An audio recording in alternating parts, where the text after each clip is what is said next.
इरकॉन, ये एक preferred trade रहेगा। आरवीएनएल वर्सेस इरकॉन दोनों ही परफॉर्मर्स रहे हैं। आरवीएनएल के ज़्यादा रिटर्न्स और अब इरकॉन के चांसेस हैं कि इसकी तेज़ी बनती हुई दिखाई देगी। अच्छा, इस बीच कुछ और काउंटर्स जो इस घंटे अपनी चाल को मजबूत करने में लगे हुए हैं, ध्यान दीजिएगा आप।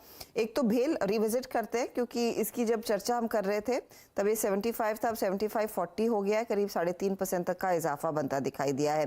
टीटागढ़ वैगन्स में फिर इंटरेस्ट आता हुआ दिखाई दे रहा है। टाटा मोटर्स अनुज मेंशन कर रहे थे, डीवीआर पर ध्यान देंगे तो वहां पर अच्छी खासी तेजी बनती दिखाई दे रही है। तो ये कुछ पॉकेट्स ऑफ स्ट्रेंथ जरूर बनी है, लेकिन ये जो टाटा मोटर्स डीवीआर है, अमित, उस पर आपकी क्या राय रहेगी? टाटा मोटर्स या फिर डीवीआर, आप इस समय क्या प्रेफर करेंगे लेना? जी, 1 सेकेंड। टाटा मोटर डीवीआर जैसे कि हम देख रहे हैं, इसका भी स्ट्रक्चर काफी पॉजिटिव है बट द थिंग इज कि दोनों स्टॉक्स में एक अच्छा रनअप आ गया है। ट्रेंड अभी भी अप है। अगर हल्का सा हमें पुल बैक लगभग 236 237 के लेवल पे मिल जाए तो रिस्क रिवॉर्ड बेटर हो जाएगा। In that case we will create a long position. Stop loss रहेगा 234 का, और मुझे लगता है 250 के टारगेट्स पॉसिबल है, but buy on dip, little bit dip आए तब बाय करें sir. Okay, buy on dip, little bit dip आए तो बाय करें। मिड कैप इंडेक्स वापस लेकर आइए, लगातार इसमें आउट परफॉर्मेंस। अब फिर इस समय डे हाई पर ये इंडेक्स, डीवीएस लैब्स की बात हुई थी, वो डे हाई पर, सिप्ला डे हाई पर फिर से काफ़ी मोमेंटम इस समय यहाँ पर। मारुति ऑलमोस्ट अब डे हाई पर। वहीं दूसरी तरफ डे लो पर स्टॉक्स जो हैं उनमें पावर ग्रिड कल की पूरी रैली, यहाँ पर पूरी रैली समाप्त होती हुई, इनफैक्ट कल की रैली से भी ज़्यादा नीचे गिरा आज, शायद ये 3% नीचे पावर ग्रिड। टाटा कंज्यूमर जिसके नंबर शायद अगले हफ्ते आने हैं, वो थोड़ा सा नीचे। और HDFC ट्विंस, इनफैक्ट अब ट्रिपलेट्स कहेंगे HDFC, वहाँ पर लगातार दबाव। तो HDFC बैंक 1660 पर। गाबा सर, इसमें कोई ट्रेड बन रहा है HDFC बैंक में? क्या अब इस लेवल पर बाय करेंगे, या क्योंकि रैली बड़ी हुई थी थोड़ा और रिएक्शन आ सकता है यहाँ पर?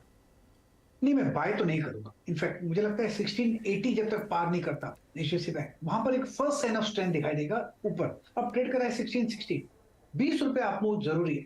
अगर वो नहीं होता तो मैं बाय तो नहीं करूंगा। हाँ, लो लेवल्स में सपोर्ट मिल सकते हैं, लेकिन कंफर्मेशन मिसिंग है HDFC बैंक में। तो लेट्स सी जब कंफर्मेशन मिलता है नहीं। HDFC बैंक आपकी स्क्रीन पे 1660 पर और थोड़ा सा खिसकता हुआ नीचे। और बैंक निफ्टी ने आज, हालांकि देखिए हल्का सा बैंक निफ्टी ऊपर से नीचे आया, लेकिन एक अपना प्रॉफिट बुकिंग क्लस्टर था जिसकी बात भी सुबह हो रही थी, 42,500 वहीं से नीचे आया। बट यस, उसको स्पॉन्सर HDFC बैंक ने किया है।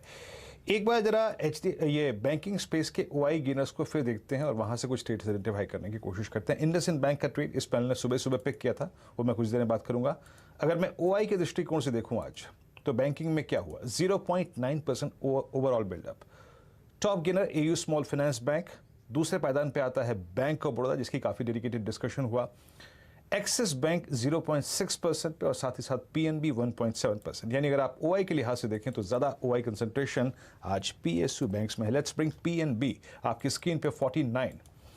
आज PNB एक चीज कर रहा है, वो थोड़ी डिफरेंट है, और वो ये है कि जनवरी 2023 के बाद फर्स्ट टाइम अपने सारे मूविंग एवरेजेस के ऊपर आके ट्रेड कर रहा है। मैं कुछ देर से इसी पॉइंट को दिख रहा था।